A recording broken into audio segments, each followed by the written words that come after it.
আমি যে দুরন্ত, দু চোখে অনন্ত, ঝড়ের দিগন্ত জুড়ে স্বপ্ন ছড়া।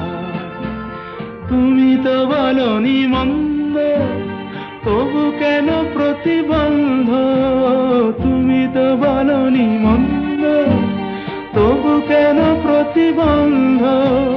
দেখো না মনের দ্বন্দ্ব, সব ছেড়ে চলো যাই। হয়তো তোমারই জন্য হয়েছি প্রেমে যে বন্য।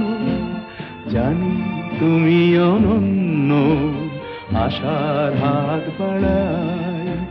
যদি কখনো একান্তে চেয়েছি তোমায় জানতে, শুরু থেকে শেষ প্রান্তে ছুটে ছুটে গেছি তাই।